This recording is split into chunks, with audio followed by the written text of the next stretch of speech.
Hello friends, it's me Jyoti ma'am from Parth education. आपको पता है हम लोग रोज डेली ऑनलाइन क्लासेस के लिए हैं। अब आपको ये पता है कि हम लोगों ने कुछ टर्म्स देखे थे, कई दिनों से लगातार स्टडी हमारी कंटिन्यू चल रही है। आपको कुछ चीज़ें ध्यान रखनी थी। होम साइंस में डेली हम नए नए टॉपिक्स पे स्टडी कर रहे हैं, कुछ नया और बेहतर सीखने की प्रयास में है। आपको एक छोटा सा फॉर्मूला ध्यान रखना है, स्टडी फॉर्मूला भी आप कह सकते हैं, कि प्रतिदिन कुछ ना कुछ नया सीखने से ही आपका जो नॉलेज का लेवल है वो आगे बढ़ेगा। इसी क्रम में हमने आज एक बहुत ही बेहतर टॉपिक चुनने की कोशिश की है, हैकअप के बारे में।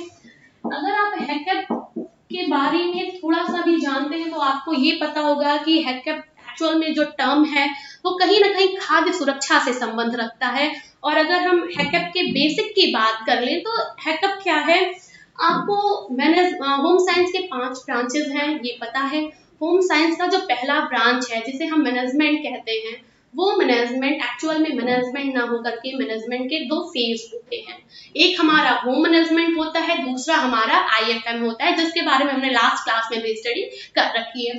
होम मैनेजमेंट में हम एक परिवार का प्रबंधन करते हैं, एक परिवार को मैनेज करने का काम करते हैं। लेकिन जैसे ही हम प्रबंधन के दूसरे फेज में आते हैं जिसे हम आईएफएम कहते हैं, वहां पे हम क्या करते हैं, जो एक परिवार को हम पहले मैनेज कर रहे थे, अब एक परिवार को मैनेज ना करके एक पूरी की पूरी संस्था को हमें मैनेज करना होता है। हम ये कह सकते हैं कि हैकअप जो है वो कहीं ना कहीं कौन से मैनेजमेंट का है, आईएफएम का एक पॉइंट है। अगर आप नेट का एग्जाम देते तो हाँ, जितना क्वेश्चन आपका मैनेजमेंट से पुट होता है उतना ही क्वेश्चन आपका आईएफएम से भी आता है। हम ये कह सकते हैं कि अगर नेट ने 20 क्वेश्चन मैनेजमेंट के लिए लिया है तो उसमें 10 क्वेश्चन होम मैनेजमेंट का होता है और लास्ट 10 क्वेश्चन जो है वो आईएफएम के होते हैं। इस आईएफएम में ही एक नाम आता है और आपके सिलेबस में भी बार बार आता है, हैकअप। हैकअप का जो संबंध है वो कई चीजों से है, स्पेशली हमने आपको बताया कहीं ना कहीं ये फूड सेफ्टी या फिर खाद्य सुरक्षा से संबंध रखने वाला वर्ड है, शब्द है। और ये अपने आप में जो इसका दायरा है बहुत ही बड़ा है, बहुत बड़े लेवल पे ये वर्क करता है। जब भी हैकअप की बात हो तो इसको समझने से पहले हम इसको तोड़ देते हैं कुछ भागों में, और उन भागों में ही हम तोड़ के स्टडी करें तो शायद हमारे लिए हैकअप पढ़ना इजी हो जाएगा, साथ ही साथ अंडरस्टैंडिंग का जो लेवल है वो भी बेहतर हो जाएगा। हैकअप आपने इतना जाना, हैकअप है क्या, खाद्य सुरक्षा से संबंध रखता है। हम कह सकते हैं ये जो है फूड सेफ्टी से संबंध रखने वाला एक शब्द है। आपको हैकअप की स्टडी करनी है तो आपको कुछ चीजों को ध्यान रखना होगा। ठीक वैसे ही जैसे हम लोगों ने लास्ट क्लास में कंज्यूमर के बारे में स्टडी की थी, तो हमने कंज्यूमर को भी तोड़ दिया था 6 भागों में और एक एक करके हमने 6 को कवर किया और लास्ट हमने ये बोला कि आपका कंज्यूमर कंप्लीट हो जाएगा। ठीक वैसे ही हैकअप में भी कुछ पॉइंट्स हैं, उन पॉइंट्स को आपको कवर करना होता है। अगर वो पॉइंट्स आपके प्रॉपर तरीके से कवर हो जाते हैं तो हम ये कह सकते हैं कि हमारा हैकअप कंप्लीट हो जाएगा। अब हैकअप की बात करें तो हम पहले इसकी एक आउटलाइन बनाते हैं कि हम हैकअप में क्या क्या पढ़ेंगे और किस तरह से पढ़ेंगे कि हमारा हैकअप क्लियर हो। ठीक है, हैकअप की बात करें तो सबसे पहले हैकअप के फुल फॉर्म के बारे में जानेंगे और यहाँ से बार बार क्वेश्चन पूछे जाते हैं full form.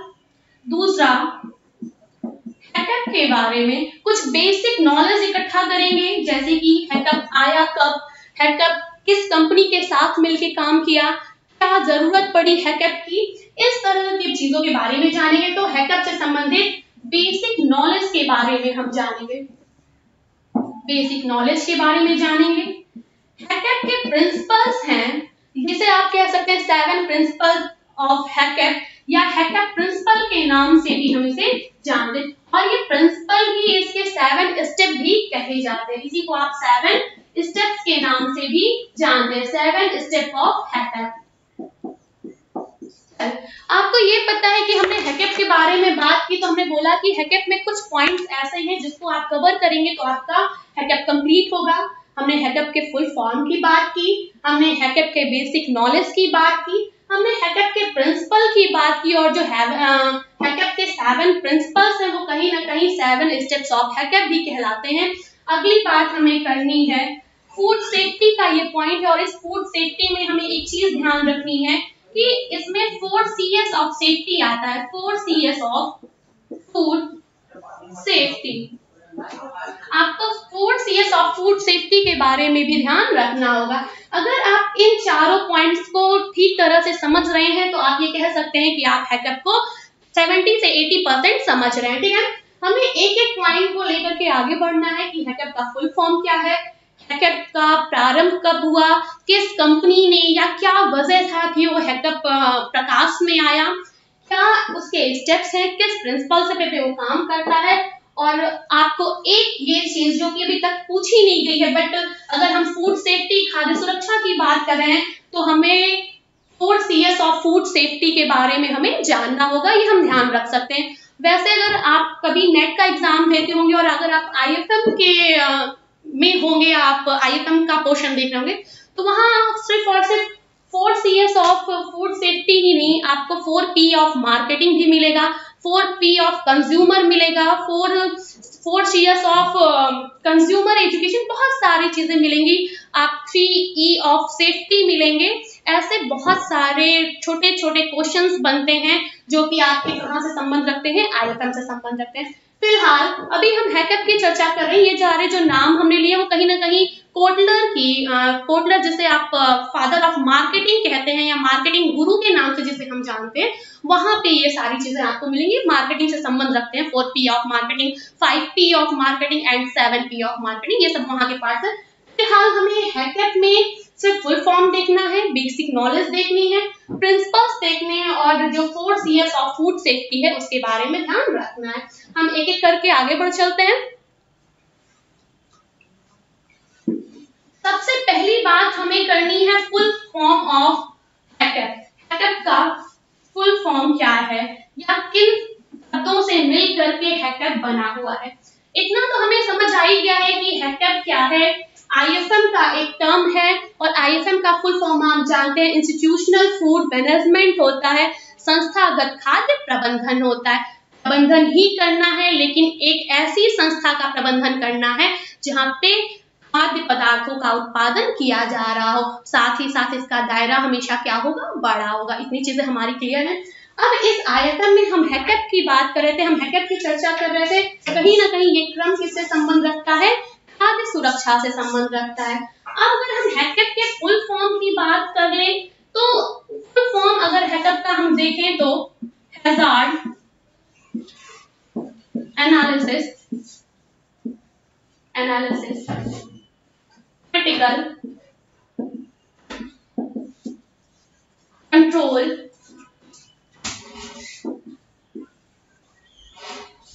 P for point.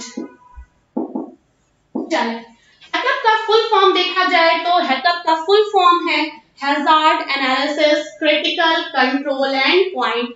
H का मतलब हैजार्ड और यहाँ पे हैजार्ड का मतलब समझ आ रहा है किससे है, खतरे से है, डेंजर से है। एनालिसिस का मतलब होता है विश्लेषण,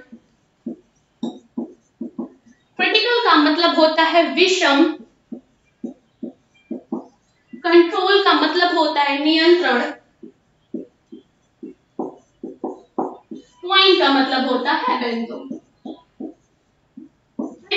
हम यहाँ पे ये कह सकते हैं कि जब हैकअप की बात होगी तो हैकअप का फुल फॉर्म क्या होता है, hazard analysis critical control point. आप ये जानते हैं कि हैकअप का संबंध किससे है, खाद्य सुरक्षा से है। अब यहाँ पे आप एक चीज बहुत अच्छी तरह से समझ सकते हैं कि जब भी hazard analysis critical control point की होगी तो ये क्या है, ये कोई भी खाद्य पदार्थ है उसमें खतरे को मतलब कहां से वो खतरा उत्पन्न हो रहा है उन खतरों का विश्लेषण करता है, साथ ही साथ उन जो खतरे हमारे खाद्य पदार्थ को खराब कर सकते हैं वो जो हैजार्ड्स हैं, जो हमारे जो प्रोडक्शन हमने किया है, जो हमने फूड प्रोडक्ट बनाया है, उनको खराब होने के लिए कौन कौन से कारक जिम्मेदार हैं उनका विश्लेषण किया जाता है। साथ ही साथ उन विषम परिस्थितियों पे क्या किया जाता है, नियंत्रण करने का काम किया जाता है ताकि जो हमने प्रोडक्शन किया है वो लंबे समय तक चल सके, साथ ही साथ लंबे समय तो चल ही सके। और एक दूसरा कॉन्सेप्ट ये भी है कि अगर हैकअप का रूल रेगुलेशन आप फॉलो कर रहे हैं, इसके कई सारे मानदंड हैं, इन मानदंडों को फॉलो कर रहे हैं तो आपका जो प्रोडक्ट है, जो फूड आइटम है, वो लंबे समय तक आप उसे सही तरीके से उपयोग कर पाएंगे। हम ये कह सकते हैं कि फूड स्पॉइलिंग की जो प्रॉब्लम होती है आप उससे बच सकते हैं। जो फूड प्रोडक्ट आपका 3 दिन 4 दिन चल सकता था। अगर आप हैकअप के द्वारा उसे मेंटेन कर रहे हैं, उसके खराब होने वाले पॉइंट को विश्लेषण कर रहे हैं, उसका साथ ही साथ उस पे अगर उन पर्टिकुलर पॉइंट्स पे जिसका आपने विश्लेषण किया है अगर नियंत्रण कर रहे हैं, तो वो जो फूड प्रोडक्ट 2 से 3 या 4 दिन चल रहा था, अब वो 1 सप्ताह या उससे थोड़ा और ज्यादा चल सकता है। ठीक, इतनी चीजें हमारी क्लियर है कि हमने किसकी बात की थी। अभी तक हमने बस इतना कहा कि हैकअप क्या है, एक खाद्य सुरक्षा का उपक्रम है, जिसका फुल फॉर्म क्या होता है, hazard analysis critical control point.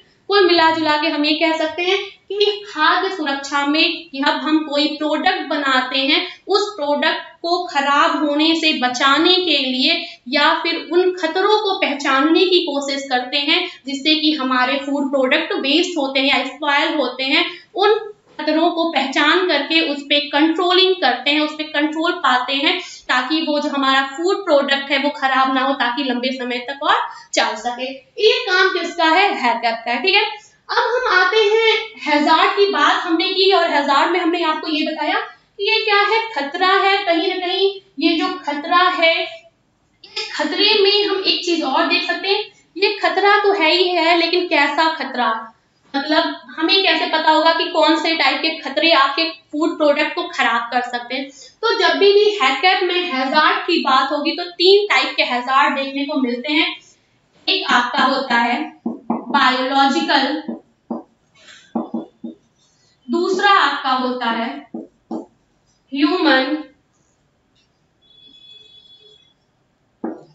तीसरा आपका होता है केमिकल हैजार्ड।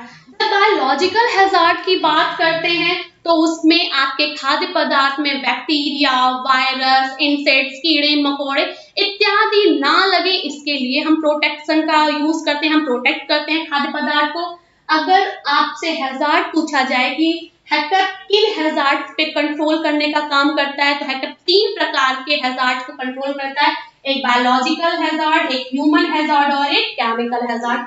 हमने बायोलॉजिकल में आपको बताया कि जो वायरस होते हैं, जो माइक्रोबॉलिज्म होते हैं, ये सारे जो है किसके अंतर्गत आते हैं, बायोलॉजिकल के अंतर्गत आते हैं। अगर आप ह्यूमन की बात करेंगे तो ह्यूमन में ह्यूमन हेयर, नेल, ये सारे जो चीजें हैं वो सब किसमें आएंगी, ह्यूमन हैजार्ड में आएंगी।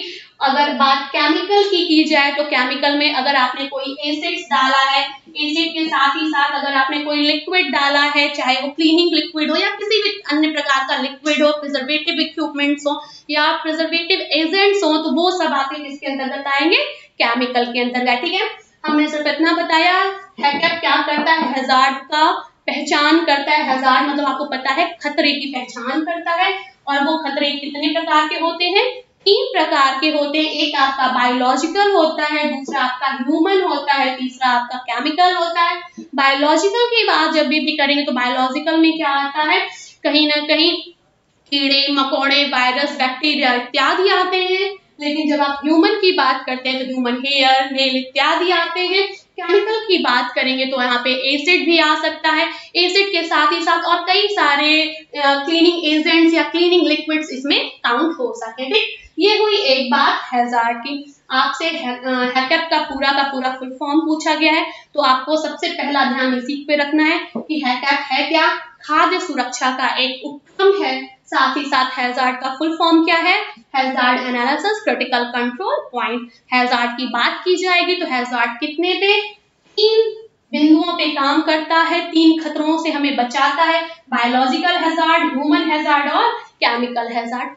अगर हम ओवरऑल हैकअप को देखें तो ये क्या करता है, खाद्य पदार्थ का जब उत्पादन हो रहा होता है तो ये क्या करता है, हर एक क्रम पे मतलब कि उसकी क्लीनिंग से लेकर के प्रोडक्शन, स्टोरेज, हर एक स्टेप पे निरीक्षण करता है और निरीक्षण करके वो बिंदुओं की पहचान करता है जिसकी वजह से आपका खाद्य पदार्थ खराब होता है। और उन बिंदुओं की पहचान करने के बाद से क्या किया जाता है, एक मानदंड विकसित किया जाता है, रूल रेगुलेशन बनाए जाते हैं ताकि वो जो बिंदु थे, जो खतरे के बिंदु थे जिसे हमने पहले पहचान की थी, उसको क्या किया जा सके, बचाया जा सके और अपने फूड प्रोडक्ट को लंबे समय तक यूज किया जा सके। ये इसका बेसिक वर्क है। ठीक, अब हम बात करते हैं हैकअप के बेसिक नॉलेज की। आई होप आपको इतना क्लियर होगा। अब हम बात करते हैं इसके बेसिक नॉलेज की कि इसके ये आया कहाँ से, इसका उद्गम कैसे हुआ, क्या यूज है इसका, इसकी कुछ बेसिक नॉलेज हम देखते हैं। ठीक, इसको इरेज करते हैं फिर वहां चलते हैं।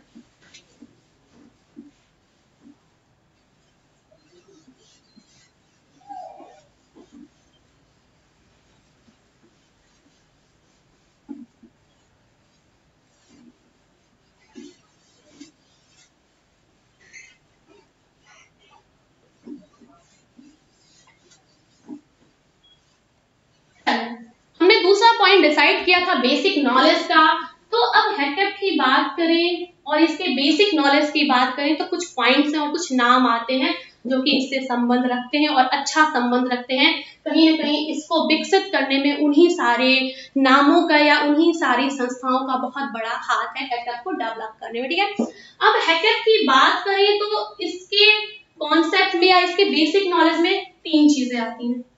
सबसे पहले हैकअप का जो वर्ग था वो देखा गया द्वितीय विश्व युद्ध में, सेकेंड वार में, द्वितीय विश्व युद्ध में।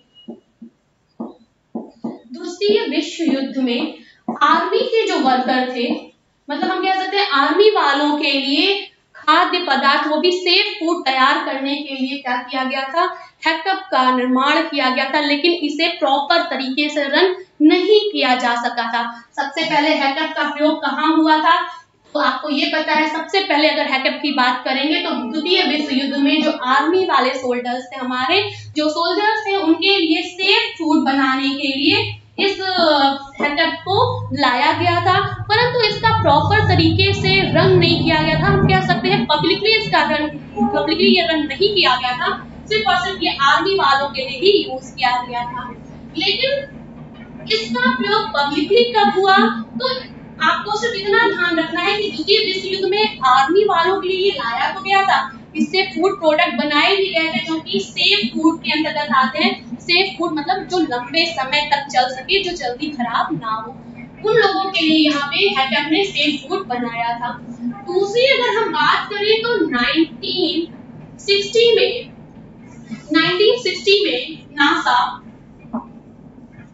नासा ने अपने अंतरिक्ष में भेजने के लिए, नासा आपको पता है अमेरिकन है, 1960 में नासा ने क्या किया था, जो अपने यहाँ से स्पेस जो वो अंतरिक्ष में भेजते हैं, स्पेस फ्लाइट्स, उसमें खाने को अधिक लंबे समय तक सुरक्षित रखने के लिए, क्योंकि भी अंतरिक्ष में जाने वाले इंसान इतनी जल्दी तो आते नहीं है, जानने में उनको काफी लंबा समय लगता है, साथ ही साथ वो कई दिनों तक वहां स्टे करते हैं, कई प्रकार की अंतरिक्ष में स्टडी करते हैं, वैज्ञानिक ही है एक तरह से।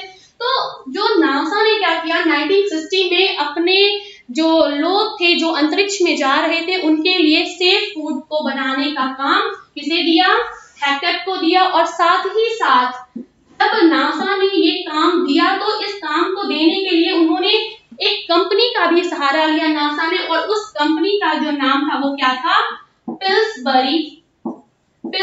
और ये क्या है, एक अमेरिकन कंपनी है, और आपको पता है कि जो नासा है वो भी क्या है, एक अमेरिकन कंपनी है। ठीक, अमेरिकन कंपनी है। अब आपने क्या देखा कि हैकअप आया तो द्वितीय विश्व युद्ध में था, किस काम में, जो आपके आर्मी वाले सोल्जर्स थे उनके लिए सेफ फूड बनाने के लिए इसका प्रयोग किया गया था, लेकिन ये प्रॉपर पब्लिकली रन नहीं हो पाया था। ये पब्लिकली या फिर हम कह सकते हैं बिजनेस में जो फूड प्रोडक्शन इत्यादि जो होते हैं, वहां पे इसका प्रयोग कब से देखा गया, 1960 में। और 1960 में क्या हुआ था, नासा ने अपने जो अंतरिक्ष में जाने वाले लोग हैं, उन लोगों को के आहार के लिए पिल्सबरी नाम की एक कंपनी को कॉन्ट्रैक्ट दिया कि पिल्सबरी जो कंपनी है, अमेरिकन कंपनी, वो हैकअप के रूल रेगुलेशन को फॉलो करते हुए फूड बनाए, और वो फूड अंतरिक्ष में ले जाने के लिए सेफ हो, या हम कह सकते हैं कि अंतरिक्ष में रहने वाले जो लोग हैं वो फूड उनके लिए काफी लंबे समय तक यूजफुल हो सके। ये काम किसने किया था, हैकअप ने किया था। लीगली अगर देखा जाए तो यहीं से इसका प्रयोग पब्लिकली स्टार्ट हो गया था, इसके पहले इसका प्रयोग पब्लिकली नहीं हो रहा था। ठीक, हम ये कह सकते हैं कि हैकअप का जो एक प्रॉपर तरीके से शुभारंभ है वो कब माना जा सकता है, 1960 में। और ये हुआ क्यों था? नासा ने अंतरिक्ष में अपने जो लोग भेजे थे या जो अपने फ्लाइट भेजे थे, उसमें पिल्सबरी नाम की अमेरिकन कंपनी के साथ मिलकर के कुछ सेफ फूड बनाने की बात करी थी, और उस सेफ फूड के लिए जिसका प्रयोग किया गया था वो हैकअप था। और साथ ही साथ यहीं से ये क्या हुआ, यहीं से ये पब्लिकली या फिर हम कह सकते हैं बिजनेस में भी हैकअप का पूरा प्रयोग किया जाने लगा था। ठीक है, ये हुई दो बातें। हमने एक चीज बताई आपको कि हैकअप देखा तो यहाँ भी गया था, लेकिन प्रॉपर तरीके से यूज में साथ ही साथ पब्लिक सेक्टर के लिए वो कब यूज हुआ था? 1960 में, जब उसने नासा के लिए, वहां नासा के जो अंतरिक्ष में भेजे जाने वाले अंतरिक्ष यात्री होते हैं उनके लिए जब सेफ फूड बनाने की बात आई थी, तो पिल्सबरी कंपनी के साथ मिलकर के उन्होंने एक अपना सेफ फूड बनाया था। ठीक, और इसी के बाद से ये धीरे धीरे पब्लिकली आपके बिजनेस में, फूड प्रोडक्शन के क्षेत्र में प्रॉपर तरीके से यूज होने लगा। ठीक है, अब थोड़ी सी और बात करते हैं बेसिक नॉलेज में ही। यहाँ से एक चीज उठ के आती है, पहले इरेज करते हैं फिर आगे बढ़ते हैं। ठीक,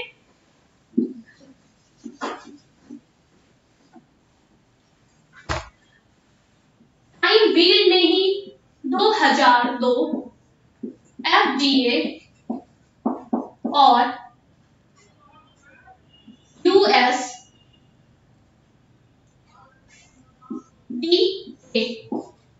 ये दो संस्थाएं हैं। अगर आप FDA की बात करेंगे तो FDA का फुल फॉर्म होता है फूड ड्रग एडमिनिस्ट्रेशन, और अगर आप USDA की बात करेंगे तो United State Department of agriculture होता है। FDA की बात करेंगे तो FDA का फुल फॉर्म क्या होता है? फूड ड्रग एडमिनिस्ट्रेशन,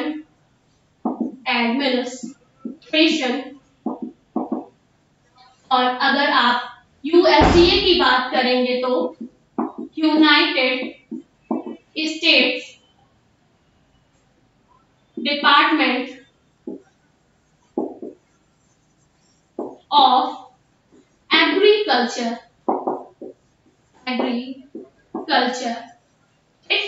आपने ये देखा कि 1960 में ये प्रॉपर तरीके से फॉर्म में आ गया था। 2002 में हैकअप के साथ क्या हुआ, आपके यहाँ FDA और USDA ये बहुत बड़ी बड़ी संस्थाएं हैं जो कि कहीं ना कहीं आपके खाद्य व्यवस्था के क्षेत्र में, आपके फूड मैनेजमेंट के क्षेत्र में संबंध रखती हैं, कई प्रकार के कार्य करती हैं, अनुसंधान करवाती हैं, तरह तरह के चीजों का परीक्षण करती हैं, टेस्ट करती हैं। ये दो संस्थाएं हैं FDA और USDA। FDA की बात करें तो FDA का फुल फॉर्म होता है फूड ड्रग एडमिनिस्ट्रेशन, और अगर USDA की बात करें तो इसका फुल फॉर्म होता है United State Department of Agriculture. इन दोनों संस्थाओं ने 2002 में मिलकर के ये अनाउंस कर दिया, ये घोषणा कर दी कि अब से अगर कोई भी व्यक्ति अगर बिजनेस करना चाहता है, और भी कहीं ना कहीं जो बिजनेस है वो किसी खाद्य पदार्थ का है, तो उसे हैकअप द्वारा दिए गए सारे मानदंडों को ही पूरा करना होगा। अगर कोई व्यक्ति या कोई बिजनेस जो कि डायरेक्ट या इनडायरेक्ट फॉर्म में खाद्य पदार्थ या खाद्य निर्माण संस्था से जुड़ा हुआ है, और अगर उसने हैकअप के द्वारा दिए गए मानदंड को नहीं माना है, हैकअप के द्वारा दिए गए जो रूल रेगुलेशन है उनको नहीं माना है, तो वो आपका सही तरह से वर्क नहीं करेगा, साथ ही साथ वहां पे आपको दिक्कत होगी। आपको एक चीज ध्यान रखनी थी कि 2002 में FDA और USDA ने ये अनाउंस कर दिया था कि अब से जितने कोई भी व्यक्ति अगर फूड इंडस्ट्री में वर्क कर रहा है तो उसे हैकअप के मानदंडों को क्या करना होगा, मानना होगा। ये बात किस ईयर में आई थी? 2002 में। अभी तक आपने जितनी भी स्टडी की है उसमें 4 क्वेश्चन पूछे जा चुके हैं। एक तो सबसे पहला क्वेश्चन आपसे पूछा गया है हैकअप का फुल फॉर्म क्या है, तो आपको पता है हैकअप का फुल फॉर्म है hazard analysis critical control point. दूसरा, हैकअप ने नासा के लिए किस कंपनी के साथ मिलकर के सेफ फूड का निर्माण किया था, तो आपको पता है वो कंपनी कौन सी कंपनी थी? पिल्सबरी वो कंपनी थी जिसके साथ मिलकर के नासा ने सेफ फूड का निर्माण किया था। तीसरा क्वेश्चन आपका ये बनता है हैकअप में कौन कौन से हैजार्ड को कंट्रोल किया जाता है, तो आपको पता है हैकअप में 3 प्रकार के हैजार्ड को कंट्रोल करने की बात की जाती है। सबसे पहले बायोलॉजिकल, दूसरा ह्यूमन और तीसरा केमिकल। आपको बायोलॉजिकल के अंतर्गत कौन आते हैं इसके बारे में भी आप जान चुके हैं, ह्यूमन हैजार्ड के अंतर्गत कौन आते हैं ये भी आपको पता है, और केमिकल हैजार्ड के अंतर्गत कौन आते हैं आपको ये भी पता है। ठीक, अब ये तो थी इसकी कुछ बेसिक नॉलेजेस। अब अगला जो आता है, और आपने अगर नेट के क्वेश्चन पेपर सॉल्व किए होंगे तो अभी रिसेंट में ये जो 4 दिसंबर को एग्जाम हुआ है वहां पे भी हैकअप से नेट का जो एग्जाम हुआ है वहां पे भी हैकअप से क्वेश्चन पूछा गया है। ठीक, आपको एक चीज ध्यान रखनी है, हैकअप अपने आप में एक प्रोसीजर है। इस प्रोसीजर को फॉलो करते हुए कोई भी खाद्य संस्था कार्य को करती है, और ये हमारे गवर्नमेंट या हम कह सकते हैं इंटरनेशनल लेवल पर एक्सेप्टेड होती है। ठीक है, ये कुछ बात हुई। ये हर क्रम में मैंने आपको ऑलरेडी बता रखा है, हर एक बिंदु पर निरीक्षण करती है, हर एक बिंदु का विश्लेषण करती है और खतरनाक बिंदुओं को पहचान करके उनके रोकथाम के लिए मानदंड विकसित करती है, और उन्हीं मानदंडों को पूरा करते हुए ये आगे कार्य करती रहती है। ठीक है, ये इसकी कुछ बातें हुई। हम थोड़ा सा आगे चलते हैं। हमने आपको जब बेसिक गाइडलाइन बताई थी तो बोला था कि जब भी आप हैकअप देखेंगे तो हैकअप में कुछ चीजें देखना पड़ेगा, जैसे कि हैकअप का फुल फॉर्म, हैकअप के संबंधित बेसिक नॉलेज। इसलिए हमने बात की थी हैकअप के स्टेप्स की, जिसे आप 7 प्रिंसिपल ऑफ हैकअप कहते हैं। और अगर आप क्वेश्चन पेपर सॉल्व करते होंगे नेट का, या फिर अगर आप पीएचडी एंट्रेंस के लिए कहीं भी अप्लाई कर रहे होंगे तो वहां पे आपको इससे संबंधित क्वेश्चन देखने को मिलेंगे। ठीक, और नेट तो बार बार ये क्वेश्चन देता है। और हम ये कह सकते हैं कि इस बार ये जो 4 दिसंबर जो एग्जाम हुआ है उसमें नेट ने हैकअप से थोड़ा सा अलग क्वेश्चन पूछा था।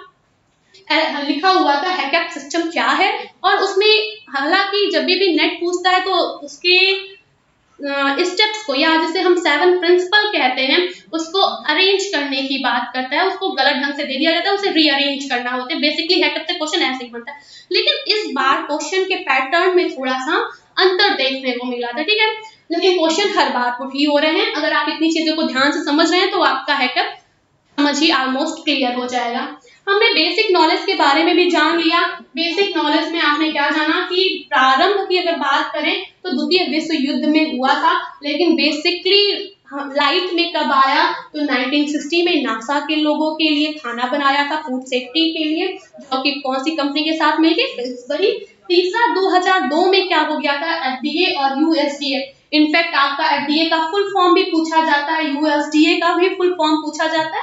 तो आपको ये ध्यान रखना है कि जब भी एफडीए की फुल फॉर्म की होगी तो इसका फुल फॉर्म क्या होता है, फूड ड्रग एडमिनिस्ट्रेशन। यूएसडीए की बात होगी तो United State Department of agriculture. ठीक, ये दोनों कहीं ना कहीं खाद्य संस्था से जुड़े हुए हैं, खाद्य संरक्षण से जुड़े हुए हैं। ठीक, अब हमें अगली बात करनी है 7 स्टेप ऑफ हैकअप। आगे बढ़ चलते हैं। आई होप आपकी इतनी चीजें क्लियर हो रही होंगी।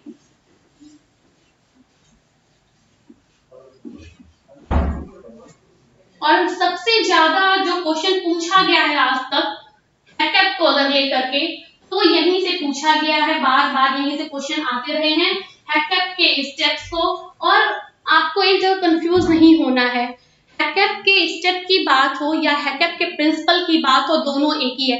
इसी को हम 7 प्रिंसिपल ऑफ हैकअप के नाम से भी जानते हैं, इसी को हम स्टेप ऑफ हैकअप के नाम से भी जानते हैं। ठीक है, बात वही है, सिर्फ नाम अलग अलग है।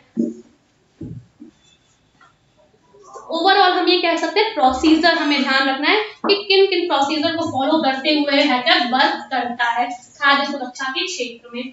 हमें इतना तो पता है कि कहीं ना कहीं ये क्या करता है, खतरों को पहचानता है, उसके लिए मानदंड विकसित करता है, साथ ही साथ क्या करता है, उन पे नियंत्रण रखता है, उन पे कंट्रोल का काम करता है। 7 स्टेप्स ऑफ हैकअप।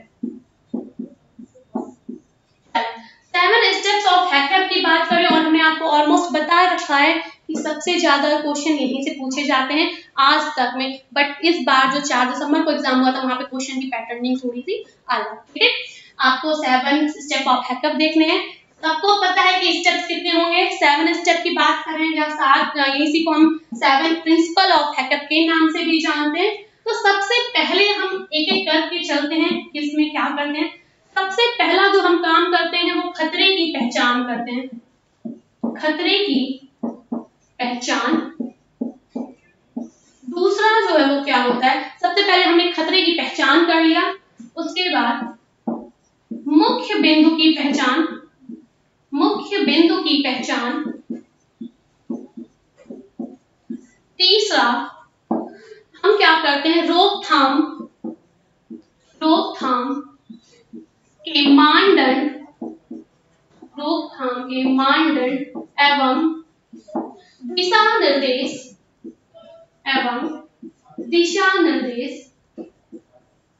विकसित करते हैं।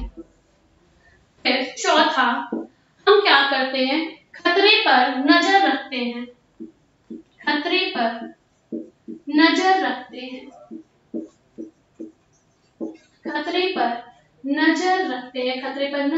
हैं। इसके बाद पांचवा, हम क्या करते हैं, खतरे पर तुरंत सुधार का कार्य करते हैं। फिर छठवां प्रिंसिपल, रिकॉर्ड रखना। इसके बाद 7 और लास्ट है सत्यापन करना। इसी को आप वेरिफिकेशन भी कहते हैं, सत्यापन करना। ये 7 स्टेप ऑफ हैकअप हैं या 7 प्रिंसिपल्स ऑफ हैकअप है। इन्हीं बिंदुओं को एक एक करके हैकअप क्या करता है, सारे बिंदुओं पर कार्य करता है और इन्हीं कार्य पद्धति को, इन्हीं प्रोसीजर को फॉलो करते हुए वो किसी भी फूड प्रोडक्ट को बनाता है या फिर फूड प्रोडक्ट को चेकआउट करने का काम वो इसी प्रोसीजर से करता है। आपको ध्यान क्या रखना है, अरेंज करने का पैटर्न सबसे ज्यादा पूछा जाता है। तो आपको पता है सबसे पहले क्या किया जाएगा, खतरे की पहचान की जाएगी। उस खतरे की पहचान में भी मुख्य बिंदु की पहचान की जाएगी। मुख्य बिंदु का मतलब होता है CCP, क्रिटिकल कंट्रोल पॉइंट। मतलब सबसे पहले हम खतरे की पहचान करेंगे, आइडेंटिफिकेशन ऑफ हैजार्ड। फिर मुख्य बिंदु की पहचान, identification of critical control point. हमने सबसे पहले क्या किया था, खतरे की पहचान की। उस खतरे में भी जो मेन रीजन है हम उसको देखते हैं और वो जो हमारा मेन रीजन है या हमारा जो मेन खतरा है, क्रिटिकल कंट्रोल पॉइंट है, उसकी रोकथाम के लिए हम क्या करते हैं, एक मानदंड विकसित करते हैं या हमें कह सकते हैं एक दिशा निर्देश विकसित करते हैं। उसके बाद से उस दिशा निर्देश या मानदंड को विकसित करने के बाद से हम खतरे पर नजर रखते हैं। खतरे पर नजर रखने के बाद से हमें ये पता चल जाता है कि भाई हमने जो मानदंड विकसित किया था वो वर्क कर रहा है या नहीं। उसके बाद हम खतरे पर तुरंत क्या करते हैं, सुधार का कार्य करते हैं और उस सुधार में हमारा अच्छा सुधार हुआ या खराब सुधार हुआ, हम कह सकते हैं अगर गुड एफर्ट पड़ा है तो भी, अगर बैड एफर्ट पड़ा है तो भी हम उसका क्या करते हैं, रिकॉर्ड करते हैं और लास्ट में उसको हम क्या कर देते हैं, वेरिफिकेशन का कार्य करते हैं, हम उसे वेरीफाई कर देते हैं। ये 7 स्टेप ऑफ हैकअप होते हैं। हमने क्या बताया, सबसे पहले हम खतरे की पहचान करते हैं, फिर उसके बाद क्या करते हैं, मुख्य बिंदु की पहचान करते हैं, रोकथाम के लिए मानदंड और दिशा निर्देश विकसित करते हैं, फिर हम खतरे पे अपनी नजर रखते हैं, फिर हम तुरंत सुधार का कार्य करते हैं, फिर हम उस सुधार का रिकॉर्ड बनाते हैं और लास्ट में उसे हम क्या कर देते हैं, वेरीफाई कर देते हैं। आई होप आपको क्लियर होगा। हमने एक चीज बताई कि हम खतरे की पहचान करते हैं, इसका हम बहुत अच्छा एग्जांपल ले लेते हैं, मिल्क। आपको पता है कि मिल्क जल्दी डिस्ट्रॉय होता है, बहुत लंबे समय तक उसे हम नहीं रख सकते हैं। हम सबसे पहले ये देखेंगे खतरा क्या है, हमारा जो मिल्क है वो खराब जल्दी क्यों हो जाता है। कोई एक रीजन हमें मिल जाएगा कि उसमें बैक्टीरिया जल्दी डेवलप होती है और वो बैक्टीरिया जो जल्दी डेवलप होती है वही हमारा क्या है, मुख्य बिंदु है किसका, दूध के खराब होने का। ठीक, अब हम एक कोई मानदंड विकसित करेंगे कि अगर हम इस दूध को इतने समय प्लस टाइम एंड टेम्परेचर, हम ये कह सकते हैं अगर इस दूध को हम इतने समय में या इतने समय तक इस ताप पे पकाएं या इस ताप पर खोलाएं तो हमारा जो दूध है वो वो खराब नहीं होगा या वो लंबे समय तक चल सकता है। अब हम क्या करेंगे, हमने मानदंड विकसित किया और हमने दूध को ज्यादा लंबे समय तक खौलाया, साथ ही साथ टेम्परेचर भी क्या रखा, ज्यादा रखा। अब हम इतना करने के बाद उस खतरे पे नजर रखेंगे कि कहीं ऐसा तो नहीं कि हमने टेम्परेचर भी दिया, साथ ही साथ उस पे हमने टाइम भी दिया, अब वो हमारा जो मिल्क था वो खराब होगा या नहीं। अब हम उस खतरे पे नजर रखेंगे और साथ ही साथ अगर वो फिर भी खराब हो रहा है तो हम और ज्यादा उसमें सुधार कार्य करेंगे, हम दूसरे नियमों को भी इसमें डाल सकते हैं। इसके बाद से हम रिकॉर्ड बनाएंगे कि हाँ हमारा इतना टेम्परेचर पे या इतने देर तक अगर हमने दूध को बॉयल किया तो क्या रिएक्शन आया इसका हम रिकॉर्ड करते हैं, और लास्ट में अगर कोई बेहतर उपाय मिला है दूध को बचाने का तो उसको हम क्या कर देते हैं, वेरीफाई कर देते हैं, उसको हम सत्यापित कर देते हैं। ठीक है, ये स्टेप्स पूछे जाते हैं और हमने आपको ऑलरेडी बता रखा है कि जो क्वेश्चन होता है वो अभी तक नेट ने सबसे ज्यादा बार यहीं से पुट किया हुआ है। आपको क्या ध्यान रखना है, सबसे पहले आइडेंटिफिकेशन ऑफ हैजार्ड, खतरे की पहचान, इसके बाद से मुख्य बिंदु की पहचान करते हैं, उसके बाद से रोकथाम के मानदंड और दिशा निर्देश विकसित करते हैं, फिर खतरे पर नजर रखते हैं, फिर खतरे पे तुरंत सुधार करते हैं, रिकॉर्ड करते हैं और उसका फिर सत्यापन करते हैं। ठीक, एक लास्ट चीज आपकी बची हुई है 4C ऑफ फूड सेफ्टी। यहाँ तक कोई दिक्कत नहीं होगी।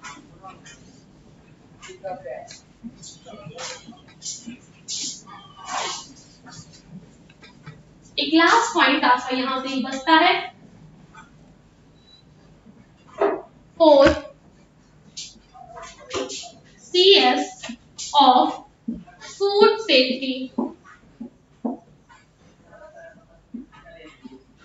Food safety 4CS of food safety की बात होगी तो इसमें आपको मैंने ऑलरेडी बता रखा कि जब भी आईएफएम की बात करेंगे तो उसमें कई सारी चीजें आती हैं, जैसे कि 4P of marketing, 4C of consumer, 4C of credit. उसी तरह से अगर आप हैकअप की बात करें जो कि टर्म ऑफ आईएफएम है, वहां पे भी 4CS ऑफ फूड सेफ्टी आते हैं और उन्हीं फूड सेफ्टी के जो CS है उनको मान करके हम अपने खाद्य पदार्थ के निर्माण का कार्य करते हैं। अब 4CS की बात करें तो सबसे पहला जो आता है वो क्या है, क्लीनिंग,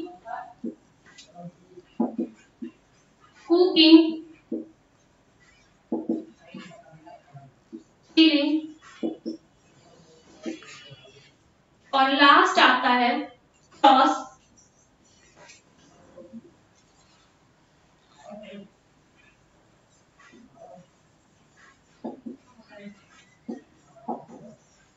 कंटामिनेशन। ये 4CS ऑफ फूड सेफ्टी है। इस 4CS ऑफ फूड सेफ्टी में सबसे पहले हम क्या देखते हैं, क्लीनिंग पे ध्यान देते हैं, कुकिंग पे, सीलिंग पे और क्रॉस कंटामिनेशन पे ध्यान देते हैं। क्लीनिंग का मतलब आपको पता है कि जब हम खाना बनाने जा रहे हैं उसी समय, चाहे वो पर्टिकुलर उस कुक की सेफ्टी की बात की जाए या फिर खाना बनाते समय जो हम रॉ मटेरियल ले रहे हैं उसकी क्लीनिंग की बात की जाए, तो सबसे पहले आपको फूड सेफ्टी को ध्यान रखना है। तो आपको अपने क्लीनिंग प्रोसीजर को बेहतर बनाना होगा। साथ ही साथ अगर क्लीनिंग की बात होगी तो उस कुक की और साथ ही साथ जो उसमें यूज होने वाले रॉ मटेरियल्स है दोनों की क्लीनिंग की बात होगी। कुकिंग, अब अभी तक हमने क्लीनिंग की थी, अब हमें क्या करना है, कुकिंग मतलब कुकिंग को आप समझ रहे हैं, खाना पकाना है। और खाना पकाते समय जो टेम्परेचर नॉर्मली हमें रखना चाहिए होता है वो 75 डिग्री सेल्सियस पे। अगर आप कोई फूड बना रहे हैं, अलग हर एक चीज का हर एक का टेम्परेचर अलग अलग होता है, बेसिकली 75 डिग्री सेल्सियस हम मान के चलते हैं। चिलिंग का मतलब होता है ठंडा करना, और ठंडा करने का जो टेम्परेचर होता है वो 5 डिग्री सेल्सियस होता है। हम आपको बार बार कह रहे हैं ये पर्टिकुलर हर एक फूड आइटम का अलग अलग होता है। ये एक बेसिक सा है, अगर आपका कोई नॉर्मल आप बना रहे हैं तो आप उसका यूज करेंगे। लास्ट आपका आता है क्रॉस कंटामिनेशन। अगर आपने परासंदूषण का नाम सुना होगा तो इसको रिप्रेजेंट करने को परासंदूषण हिंदी में कहते हैं।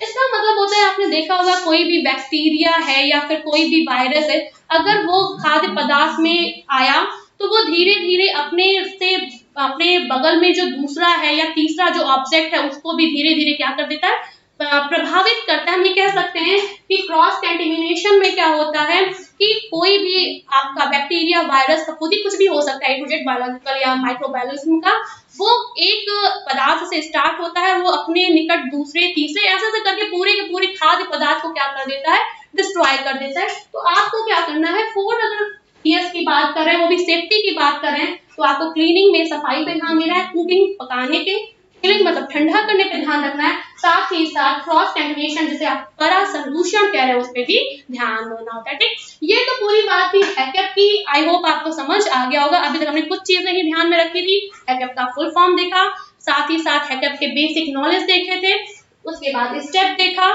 और यहाँ पे हमने 4CS ऑफ फूड सेफ्टी देखा था। अगर इतनी सारी चीजें आपकी क्लियर हो रही हैं, आप ये कह सकते हैं कि 70 to 80% आपका हैकअप क्लियर है। अब मिलते हैं अगले वीडियो में, आज के लिए बस इतना ही।